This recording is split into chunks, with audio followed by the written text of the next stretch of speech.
అనేది one of the నేను ప్రారంభంలో అన్నట్టుగా చెప్పుకోదగ్గ స్థాయికి వచ్చేసింది ఒక రకంగా. ఇప్పటి నుంచి మీరు దీన్ని నిలబెట్టుకొని ఎట్లా ప్రయాణం కొనసాగిస్తారనేది ఒక బిగ్ టాస్క్ మీకు. బట్ మీ వెర్సటైలిటీ ఏమైనా చూస్తున్నప్పుడు ఇది ఒక సక్సెస్ పాతే.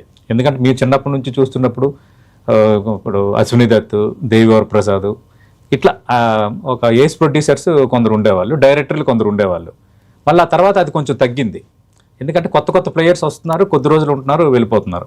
మళ్ళీ స్టాండర్డ్గా మళ్ళీ మీరు ఉండటం, మళ్ళీ ఇండస్ట్రీకి సంబంధించి ఆలోచన చేయటం, ఇండస్ట్రీ లోతుపాతులపై మాట్లాడటం, ఇలాంటి ప్రొడ్యూసర్ మరి ఈ మధ్యకాలంలో రాలేదు. ఇది ఎలా అంటే ఇంత ఓపెన్గా మాట్లాడటం కొన్ని ఇష్యూస్ మీద ఎలా ఫీల్ అవుతున్నారు? అంటే నాకేమనిపిస్తే అది మాట్లాడుతున్నాను. అంటే దానికి స్పెసిఫిక్గా ఒక స్ట్రాటజీ అని ఏం లేదు. సో నాకు ఒక 22-23లో ఐ స్టార్టెడ్ యాక్టివ్లీ ఇన్వాల్వ్ అనమాట. ఎందుకంటే నాకు మేము అనుకున్న మోడల్, మేము అనుకున్న ఎఫిషియన్సీస్ లేవు. దాని గురించి నేను కొంచెం డీప్గా ఎంటర్ అవ్వాల్సి వచ్చింది.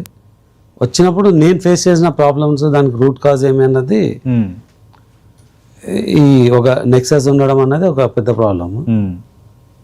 ఒక 3 months back that was the right, అంటే ఆపర్చునిటీ కేమ్ టు మీ. అంటే అది అంటే నేను నా నెక్సస్ ని ఫైట్ చేస్తున్నాను, but I didn't discuss in public.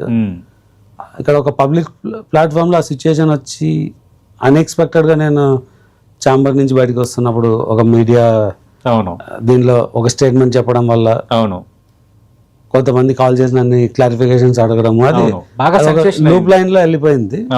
So నన్ను అడిగితే ఐ విల్ నాట్ అంటే హెజిటేట్. అంటే ఇప్పుడు నాకు ఒక పెద్ద సినిమా ఉన్నా నేను సోషల్ మీడియాలో వాట్ పీపుల్ థింక్ అనేది ఓపెన్గా చెప్తాను. సో అలా అది ఎక్కువ ఓపెన్ అయింది అంతే. ఓకే, అదంటే సాఫ్ట్వేర్ ఉద్యోగులకు మించి జీతాలు వస్తున్నాయి అన్నది మీరు చేసిన స్టేట్మెంట్. అది ఫ్యాక్ట్ అండి, విత్ డేటా ప్రూవ్ చేశాను. అంటే నేను విత్ నంబర్స్ పబ్లిష్ చేసినాను. ఓకే, అంటే ఒక 12 months of period daily wages ఇచ్చిన వాళ్ళకు నంబర్ ఆఫ్ పీపుల్ నా టోటల్ పే అవుట్ 60 crores ఉంది. ఓకే, బై పీపుల్ కౌంట్ చేసుకుంటే ఒక యావరేజ్ సాఫ్ట్వేర్ ఎంప్లాయీ కానీ దాన్ని దరిదాపులో ఉంది, ఆర్ లిటిల్ అబోవే ఉంది. ఓకే, అంటే ఒక యావరేజ్ సాఫ్ట్వేర్ ఎంప్లాయీ, సాఫ్ట్వేర్లో ₹1 కోటి జీతం తీసుకున్న వాళ్ళు ఉండొచ్చు.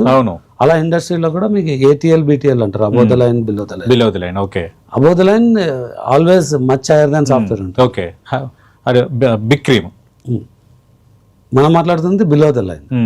బిలో ద లైన్లో కూడా ఒక యావరేజ్ తీసుకుంటే ఇట్స్ అబోవ్ సాఫ్ట్వేర్.